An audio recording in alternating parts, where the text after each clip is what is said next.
Hello and welcome back to Hollow Pond Solo Sagas, where we are playing more solo role-playing games. This is a bit of a voiceover. I haven't done this before. I've paused the video, I've dragged it out.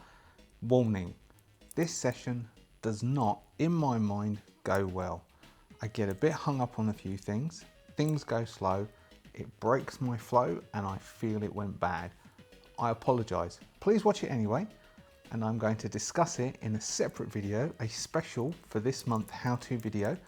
So as well as the one discussing short one-offs against campaigns, I'm going to have a special video discussing if your session doesn't go well. Anyway, good luck, wish me luck, back on with the story. So today we are playing our 20th. The last of Series 1 is what I'm predicting. I think what we can get done is what we need to get done of Cyberpunk Red. So we've had a long run of all sorts of things happening. We've basically, it ended up that we've made enemies with the bozos. We got captured by them, we attacked them. We had originally had a story where we had an enemy of Miriam's, Gaius, who had worked with a small media personality and put us in trouble. We didn't really quite get out of that. Then we tried attacking the bozos. That kind of failed. Then they captured us and we tried to get out of that. That didn't really work. So far the team have been not the most successful edge runners in all the world. Not exactly. I mean, you've got the cream of the crop who ends up in high orbit, and then you have our team who ends up living in Night City until they're washed up in a gutter somewhere. Anyway, at the moment we are, if have a look at the little thing on there, which I'll pop up there please, Future Pete. We are going to go do a chase. Our last chase also failed drastically. But hopefully this is going to be a little bit more in our favour. What we are doing, this is, although this is the chase grid which comes from the DLC and it may also be in the core book. I don't know, I couldn't find it, I just flicked through the pages. It's in some book, but it's also in the Hot Pursuit DLC. You can find this map, this chase grid, in the Hot Pursuit DLC. Sorry about oh dear. Sorry about the light here. That comes from the little lights which makes me look prettier. Talking about being a pretty person, thank you so much if you're a returning subscriber. If you are a subscriber and you've returned and you're keeping an eye on Cyberpunk Red, it will return for a Series 2. If you would like to make sure you know, if you lose track of this because you're only interested in Cyberpunk Red, don't unsubscribe. It will come back, but also you could subscribe to the newsletter and be told when it's coming back as well. I will put it in the newsletter when Cyberpunk Red. You'll also hear about the GME, though I'll mention it here when Cyberpunk Red comes back. The GME, you'll get more details and some sneak peeks if you sign up to the newsletter. If you are a returning subscriber, as I said, thank you very much. If you haven't as of yet subscribed, not only can you subscribe to the newsletter, I can't put the link up again because it only lets you put the link up once, but you can subscribe to the channel. That's awesome. You could also do that. You can just go back in the video and that link will come back. Also, it's in the description. Thank you so much to the Adventurers Guild who support me and my creative endeavours with their hard-earned money. I very, very much appreciate it. You are all awesome people. You get various benefits from supporting me with your hard-earned money. If you choose to join the Adventurers Guild, there's a link at the bottom, and also I can put a different link up there to join. Thank you very much for all of your support, and thank you very much for your watching. So, chase. We are in the outskirts. We're in the outskirts and we're chasing towards a nomad distribution hub. It's like a small settlement in the outskirts which allows trucks to have a stop safely for the nomads when transporting information, when transporting items around America and around the world, as it were. There'd be these little hubs where the nomads protect themselves. There's some commerce that goes on there. It's a little sort of western town, basically, as in Wild West western town. The law is self-governing. There's no police there. The nomad law governs it. There'd be different things for refitting your vehicle, different sort of bars and stuff, places to sleep, stuff to re-equip. It would be thin but vibrant. And that's where we're heading. We're trying to get information about the scavenging yard, where Jasper, who is the Night City University engineer, who is very quiet, hasn't even spoken a word yet, is looking quite nervous, but also a bit plasticky, who is travelling with us. He needs to go there. We also would like to get information about this possible medical truck that might have crashed that Big Top had sent us to go and get, because if we can get that, and then we might be able to deal with the bozos and get us off their back. But whilst we were on the way to that hub, we went past a diner that was just about staying alive, that was being attacked by some renegades. Chloe, who is driving this, which actually looks like that, we'll put the image up on top of it. That's what it looks like, which you can find in the Black Chrome book. It's half that length. So we're being chased by two Mad Max-esque buggies. These are from Gaslands that we played during the lockdown, me and my youngest. Okay, so what I have done is I just cut a load of stuff out because it went for 25 minutes and it was very repetitive. All it involved was shooting each other. So you can see, like, that will go back up. That will look like it's changed. They changed positions and stuff like that. So we are going to extrapolate this because that got boring. So rather than waste 20 minutes of your time just watching that, and I started even to get a hot flush because I started feeling embarrassed that it was getting boring. So I do apologise. We are going to just do a skill roll for... we're going to do a skill roll for Chloe and skill roll for Miriam, and we're going to see how they do with the skill roll. And then we'll do a skill roll for these two and we'll do a compare. So it's going to be like a combat. These are underclassed when it comes to these two. These have got an 11 for their skills. So we're going to do this one against Chloe. Chloe has a drive at the moment of 13. Chloe is blues. They are yellows. So Chloe rolls a 23, Chloe rolls a 24, they get an 11. Chloe is caning it, creating distance and fishtailing to really make, so shots are being exchanged. We can say that the truck takes a handful of points. It's got 100 points. I don't know where I cut this, whether I explained it to you. They've got 100 points of SDP on that truck. It's this truck here, because I don't know where I cut it. And what she's doing is she's fishtailing and really... So here's this masterclass. If it starts to get boring, don't pursue it. Sunk cost fallacy, cut, keep going. Know when to stop and move on. This thing here, Miriam is going to now compete against the other. Miriam has her driving. I think Miriam's the same. Miriam has an 11. They technically have a 10. They have a 10 because they've got an 8 plus 2. So Miriam is blues. Miriam is being left behind as that is going up, and we'll have an exchange of fire between the two, which we'll use Owen, who has popped some synth. I've crossed it off. Owen's got an 11. They have an 8. Owen rolls a 17. They're rolling an 11, which means that some rounds come into here. Someone falls off and goes skipping along the road, creating a smear of blood as a burst from the dragon's breath catches him in the chest. Then we will have one more round. So that has moved on. Miriam is, so that is one up. Miriam is one behind. We'll try again. So this is Chloe versus them. So Chloe misses a gear change and is kept back a bit. So we've got 1, 2, 3, 1, 2, 3. Chloe has made one. Miriam hasn't made a success. Then we have Miriam is one up. It's a draw. I'm going to give that to Miriam. Miriam closes the distance with here. These get left back a bit.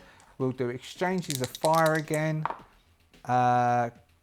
Owen, their card gets hit, which they'd already, in that last bit that you didn't see, they took 21 points of damage.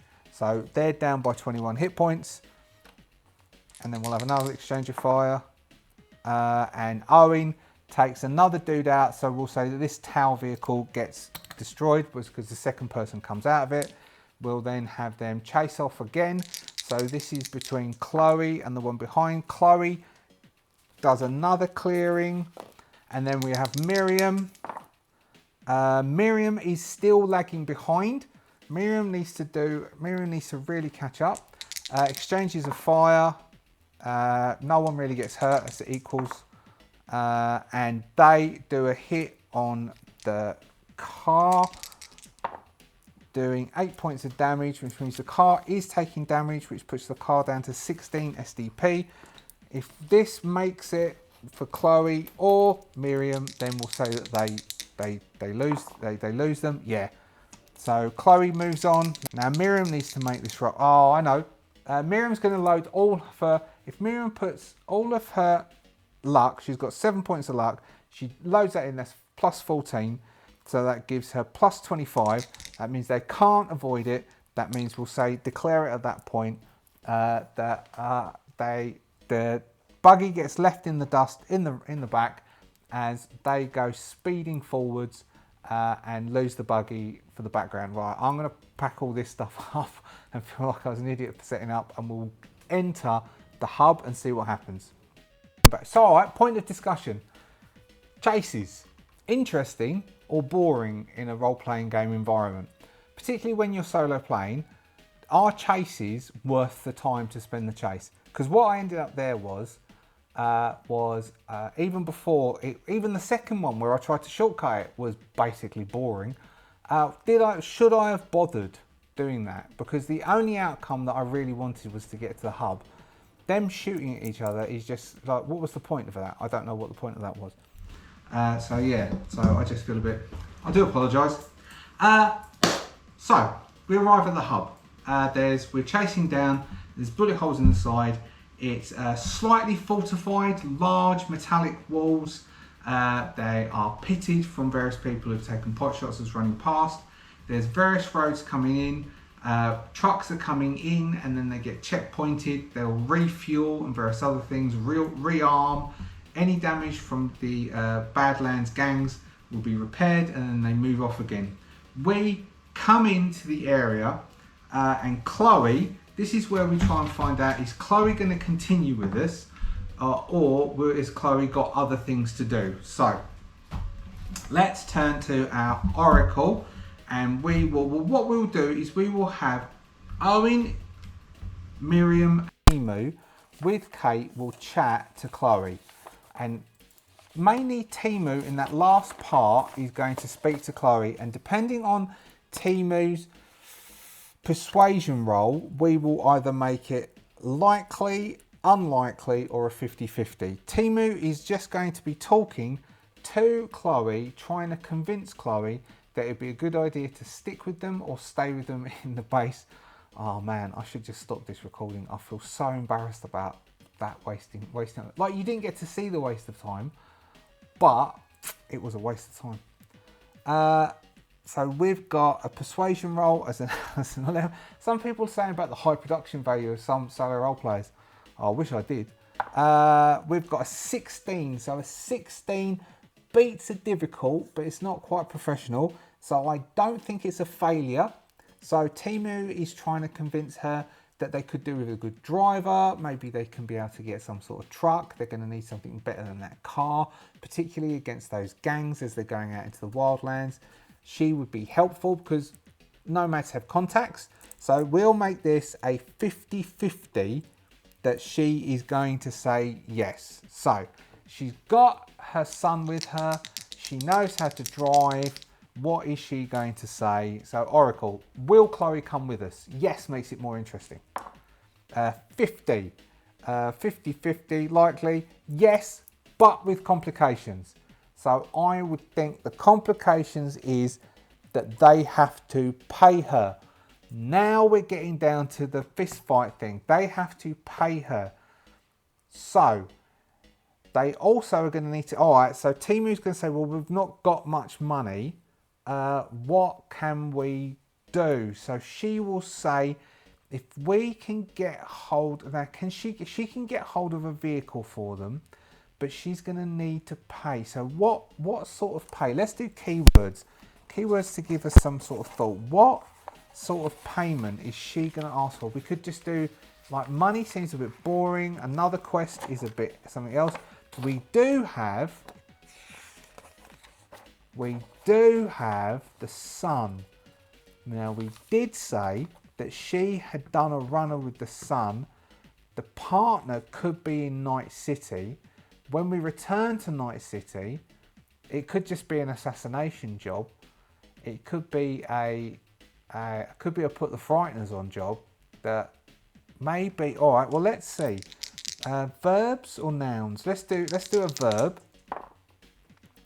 31. 31 on our verbs is detonate. Okay, so I think it is that then. We've got detonate. Let's check everything is still on, because I don't know if I restarted everything properly. I hope so. Yes, I did. All right, let's do a noun. So detonate. Now, that makes sense, what with the backstory that we created. 37 on our nouns. Siren. Okay, let's have another one. 68. Siren. Phantom. And then an adjective. I'm getting some thoughts. 61. Concealed. Okay. So Chloe's ex-partner needs to be warned off or permanently. Siren. Siren makes me think police. Phantom makes me think... Phantom and concealed makes me think undercover police. Are they good or are they bad? Like, are they wrong uns, which is why she's trying to get away? I think it's likely they're a wrong un. Are they bad? 52. Yes. Yes, with complications. So we do have that Detective Pondsmith, Mike Pondsmith, Detective Pondsmith. We do have contacts with him. We might be able to get help with this. So this is back in Night City. All right, so we will say to Chloe, yes, we'll sort that out for you. We will go back and sort that out for you. You can stay out here. We'll go back and make sure that's sorted out. And we'll let you know, we'll let her know when it's done. And we'll let her know it's safe to come back from City. I'm going to write down also, there's a chance, just to complicate matters, that we can make Gaius know this person. Or Caius, rather. Let's do their name. Their name is... we will have, so we've got percentage, 1 to 3, table 1, blah, blah, blah, table 2. So we have table 1, 77, Flynn, Flynn. Okay, so Chloe is called to come with us. Chloe is going to try and get us a car. So Chloe is going to go off and try and find a vehicle, because the one that she's driven here has been delivered. Her normal job would be to try and then find another gig to then drive somewhere else and transfer. So she's got a couple of bags, but she's nomadic. So her and her son will just be trying to find something else, but they're going to try and find us a vehicle that can hold up to being hit. The little car wasn't good enough. We are going to sell Jasper's car. We will try and sell Jasper's car and see how much we can get for it. It's a bit damaged to be able to buy a better car, and Jasper, we'll see if Jasper will go along with it. Timu is out of their element, but they are going to do, their combat zone is their real, so we'll do them a local, no, they can't do local expert, maybe streetwise. So we will give them a streetwise role, and they can add the operator. So operator means that they can get anything normally within their gig level. They can get expensive gear, but a car is much more expensive than that, so they're not going to be able to get that. So they're going to try and sell the car.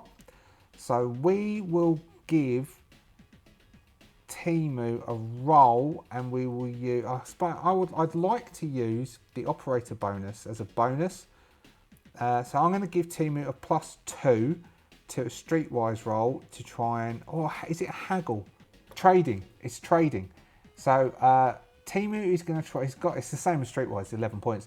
Timu is going to do a trading roll and attempt to sell this car and get some money out of the car that they then can give to Chloe for whatever that vehicle is. So it's an 11 plus 2 is a 13. We'll say that this is difficult, which is a 15. So he gets a 20. A 20 almost hits heroic, but does cover professional. So Timu is able to flog the car. We'll say that Timu can get half the cost of the car, which is 15 grand. So Timu is able to get 15 grand, but that 15 grand will have to go to Chloe to pay for the vehicle. Now, they need to start asking around to try and find out information about getting to that scrapyard, because Jasper has rough locations of where it is, and also where, if there's any rumours about that medical thing. So this is where we can now have our next beat, which was what was it? It was meant to be fist fight. Cliffhanger 3 is fist fight. So we need to now. So all right. So we'll set the setting. So this was going up to this really rough-looking nomad, big cigar, ratty dreads, tanned, slightly South American type accent to them, very sun-scarred, chrome eyes. Both arms have been chromed. Quite on the older side, running this small sort of used car lot. Basically, we were able to sell it for parts. They don't need a car like that out here, but the parts might be useful. Also, it could be done up and then shipped back to the city and sold. He was quite useful. He then points us to a bar where we can then possibly go ask some questions. Now, this isn't a bar as in a building.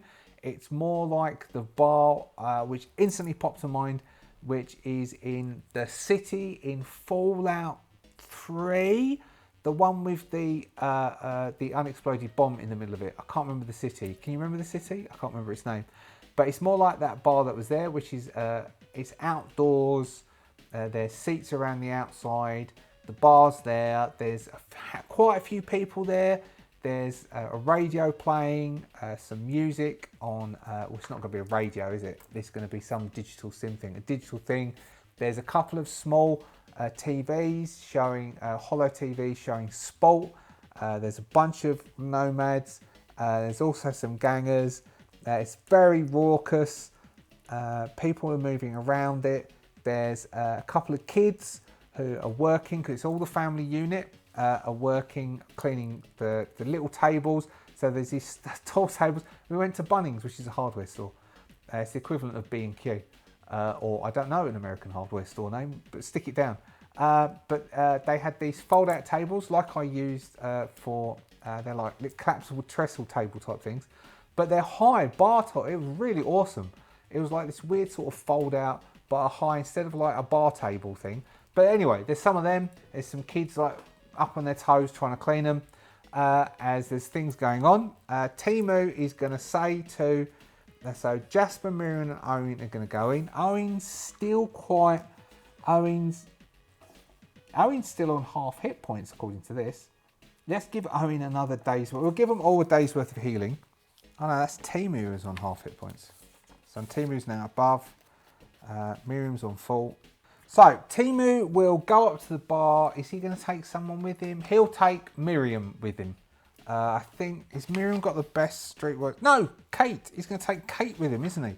So Timu and Kate are going to go up to that bar whilst Miriam and Owen are going to be chatting together, like hiding in a corner, having a chat. Kate is going to start talking to people, and Kate is going to roll a conversation complementary skill. She's got an 11 for conversation. We'll say it's difficult because they're not noticed here. So she's got to roll above a 16. So that gives her a 17. No, sorry, she needs to be rolled above a 15, which is 17, which is almost professional. So she is able to give Timu a +1. Timu is going to do streetwise. We'll give him a +2 because he's an operator, which gives him a 13, +1 from Kate, which gives him a 14.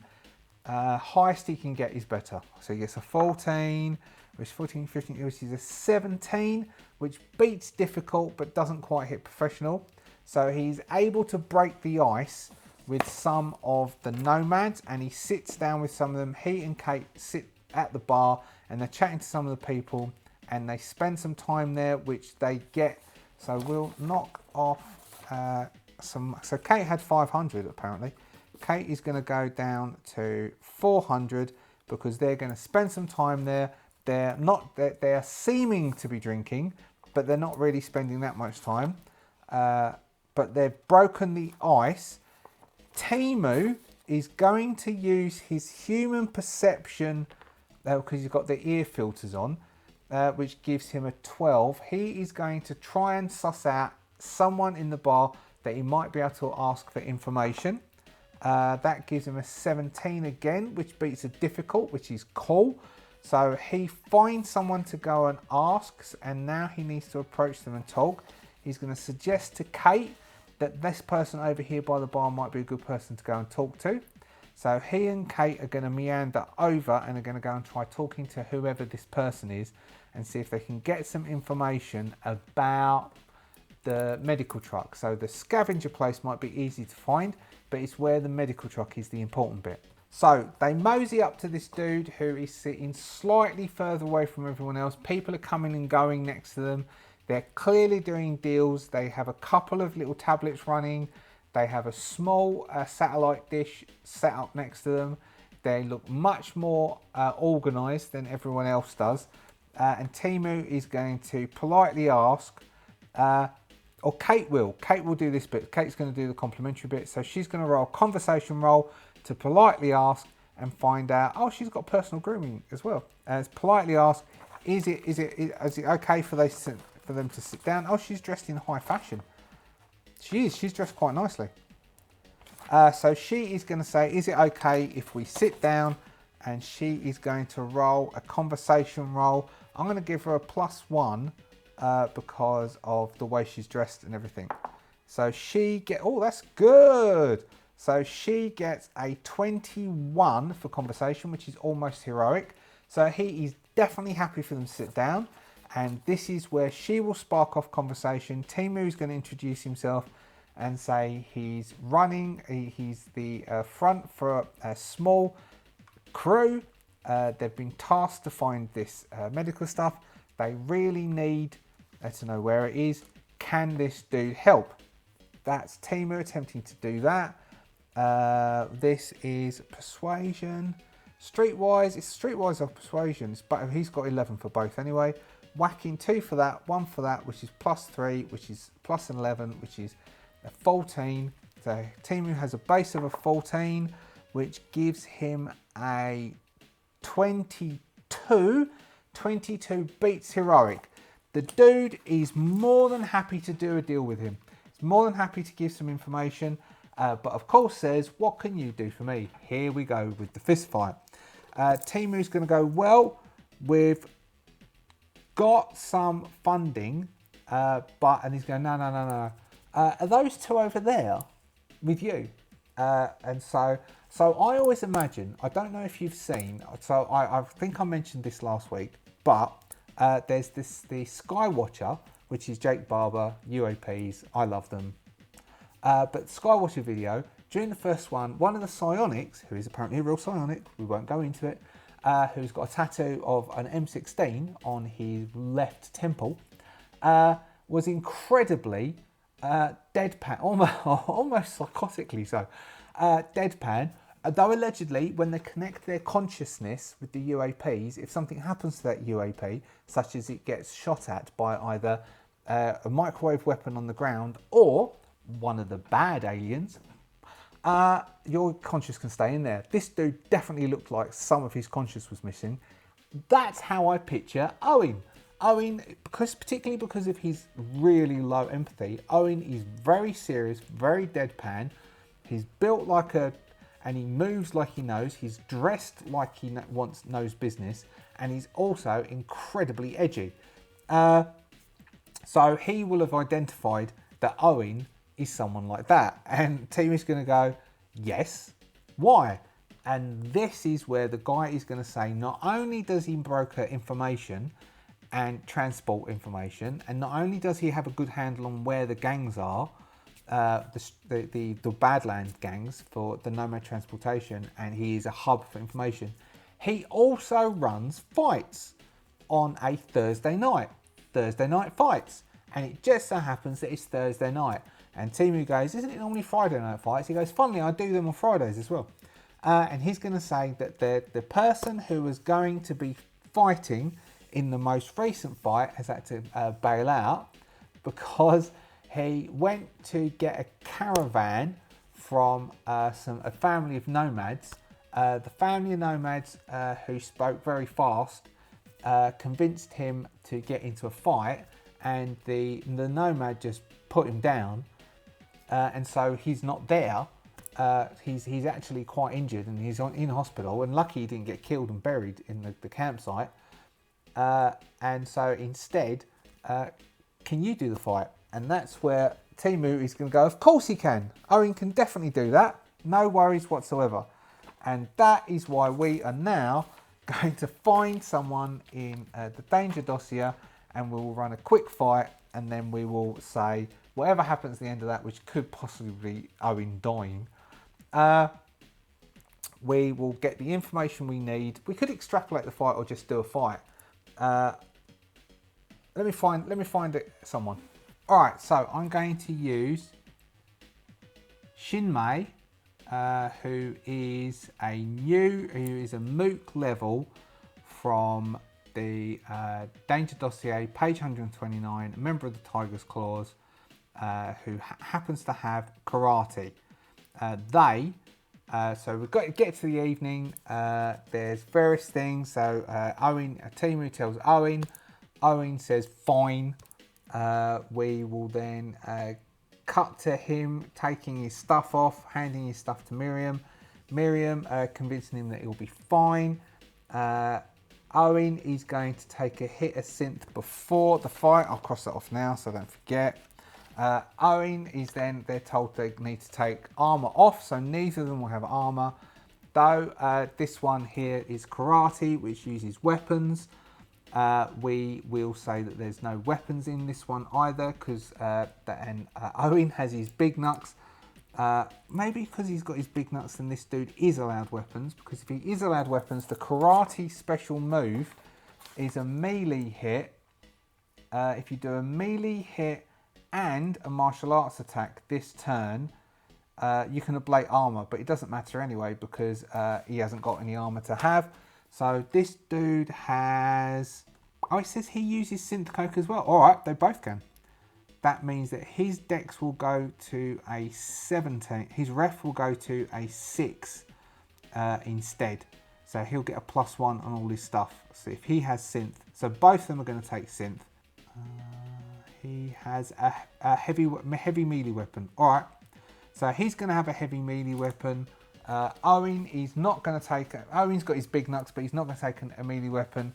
Owen is going to attempt to rile him up by doing a rep challenge against him, which is a call move. Neither of them know about each other, so it's just going to be straight call. He's got 0 in his rep anyway.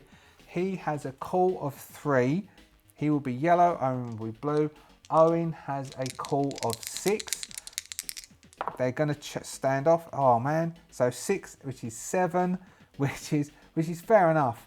So Owen is going to feel a bit outclassed. So Owen is on -2 until the first big hit. Owen is on -2. I believe that's how it works. So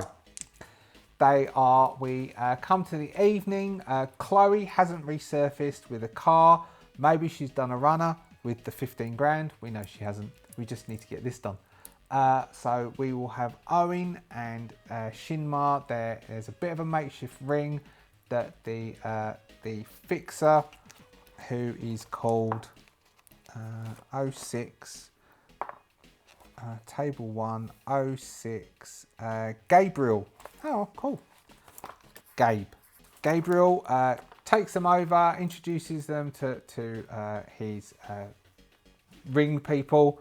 They all get cleaned up, their fists are checked, the referee meets them, tells them what the rules are. Basically, it's bare knuckle. They're allowed one weapon each because that's how they train. Owen says, I don't need a weapon if this little one here does. The little one sort of squares up to him and basically puts the frighteners on Owen. Owen's starting to doubt what he's supposed to do, and we will have initiative. This one has an initiative of his reflex is 5, plus the 1 is a 6 against Owen, who has an 8. So Owen comes up tops. So we have Owen will go first, and then we'll have Shinmai will go. So Owen, they're both sort of toe to toe. Owen is going to, let's see, he could do a punch and then attempt to grapple him. Because if he can get him into a grapple, one of the things with Aikido is it's got iron grip, which makes it harder for him to escape from it. And then Owen can attempt to just choke him out. People are going to be a bit annoyed because it's a bit boring. So Owen is going to step up and attempt to hit Shinmai. Shinmai has a dex, so it's Shinmai has an evasion of 11. And Owen is going to try and use brawling, which Owen has 14. So Owen is going to step up with brawling of 14 versus an 11. So that gives us a 19 versus a 13. The guy tries to duck out of the way. Owen comes in with the big knucks. It's 2d6 direct. There's no armor involved here. So we do 6 points of damage against Shinmai, which takes him down to a 19 hit points. He doesn't stand much of a chance against Owen anyway, because Owen's got 38 hit points. Then Owen is going to attempt to grapple him, which is both you and your target roll dex plus brawling plus a d10. So this dude has a brawling of 10. He has a 14. So we get 14. So Owen wins. So Owen has him in a hold. Done. So first thing, Owen has just basically locked him in a neck hold and is attempting to get him to the ground and choke him out. He's got his legs wrapped around his torso, his arm, and he's trying to force him to the ground. Shinmai is going to try and escape. Escaping is again the same thing, brawling, but Owen was at -2. I forgot Owen's -2. I do apologise to Shinmai. But Owen is now, he cannot have a minus, so he should, oh, hold on. Owen attempts to do iron grip. Once per turn, when you fulfill this requirement, which is you have a target successfully grabbed that isn't already affected by iron grip. So Owen needs to do a martial arts versus a DV of 15. He has a martial arts of 12. So that gives him a 16, which means Shinmai is at -2. He's locked in an iron grip. Instead of being -4, he can be at -2, which gives him a brawling of 8 against Owen's 14. So that gives him an 11 versus 25. He can't escape, so he can try twice. So he's attempting to escape once. He attempts to, so that's a 12, which is a 10, which is a 14, 15, 17. So he's attempting to throw. They both topple to the ground. Owen still has him held. On Owen's turn, Owen is going to use his whole action as he's on the ground and people are cheering as Shinmai is going to try to choke Shinmai. Which will take Owen's body stat of 8 as direct damage, taking him to an 11, which would then will give them a rep. Now they can do a rep. Owen can have a +2 to his call, giving him an 8 versus his call of 3. 8 gives him a 15 versus a 5. Owen now has the upper hand. People are now starting to cheer for Owen. Who has him locked in this hold. That was Owen's go. Now Shinmai is going to try and escape from the hold. Shinmai is -4, which gives him a 6. He's never going to get out. 6. Oh, that's 15. 15 versus 18. So he can't get out. He tries again. Is he squirming? He's trying to pull himself through. No, he doesn't get it. So he's squirming and turning and trying to flip round.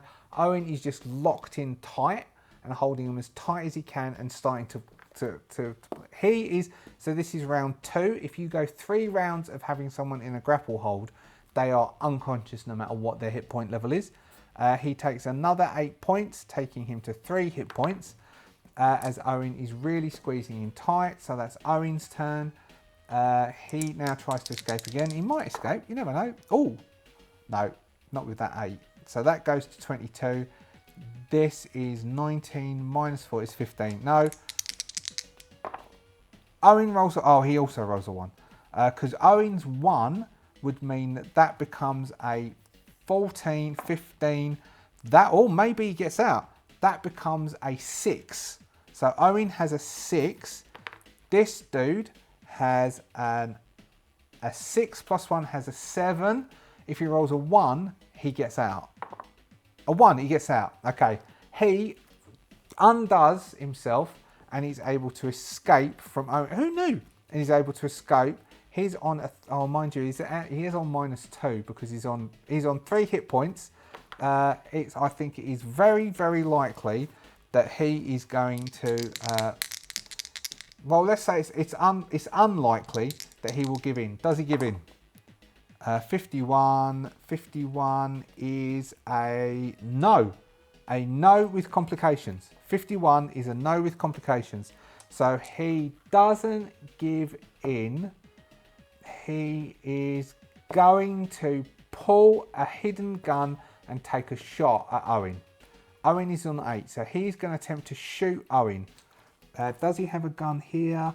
No, this doesn't have a gun. I am going to use this one here, who has, he needs, so he has a very heavy pistol that is hidden in a cyber arm that he is going to attempt to take a shot at Owen. Owen might win some extra money from this because that's going to be really seen as being bad etiquette. We will give him, so where we've got handguns. Has he got handguns? Nope. Has this dude got handguns? Nope, he's only got shoulder arms. This dude, have you got handguns?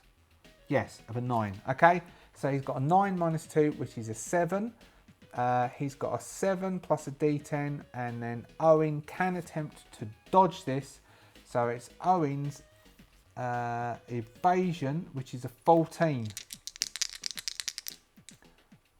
So Owen gets 25. Oh, this dude gets, what did I say? Gets 17. 25. No, 24. 17, 24. So he gets a 25. He gets a 24. A bullet rings out. Owen dodges. There's a scar mark across Owen's cheek. And the rest of the crowd dive in and basically pull him to the ground and drag Shinmai out of the ring. People then come in and congratulate Owen. Owen is then, let's make him earn, an easy job is 500. So Owen earns 500 out of bets and various other things, taking their total to 1,300 credits. Man alive. This one, I seem to be all over the place with this. I had such a clear, defined thought of what was going to happen with the chase and everything, and it's completely thrown me. I do apologise. I think I'm going to bring this to close soon. So, Owen is congratulated for that. That was quite cool. We haven't done that kind of hand-to-hand combat at this point. I think what we need, beginning of Series 2, is some nice combat. We're going to go straight into a combat. We will then have they then are allowed, Gabriel will find them digs for the night. They can rest another night. They can all get hit points back.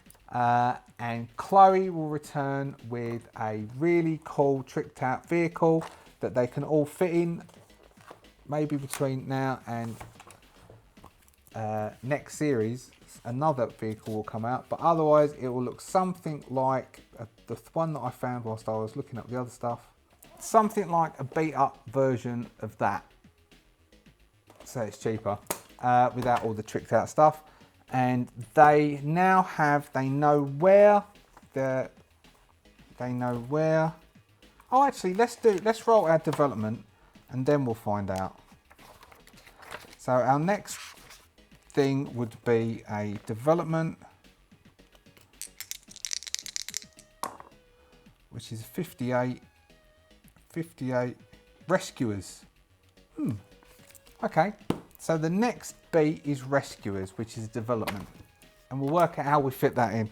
And we will see, maybe they come across a car or something, they have to work out how to crash, they have to work out how to rescue someone out of it. And we will leave them being equipped up, leaving the, it's probably coming to, let's call it the 1st of November. Leaving the Nomad Hub on the 1st of November in the morning with the information about where they're supposed to be. And they will be heading out towards the scavenger yard first. Heading out with the scavenger yard first in attempts to drop off Jasper, and then they can go and get that stuff for Big Top and head back in to Night City to help Chloe. And that is where we'll end Series 1 with them leaving the hub and dust coming up as they speed off.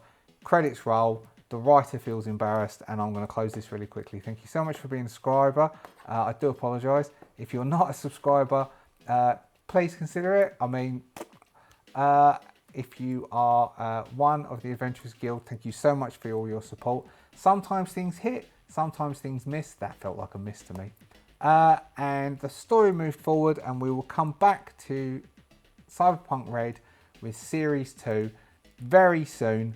Hopefully with me feeling a bit more refreshed and being able to embrace Cyberpunk and give it the justice that it deserves and the love. And I should have the GME complete by then and know what's happening with it. I'll speak to you soon. Bye bye.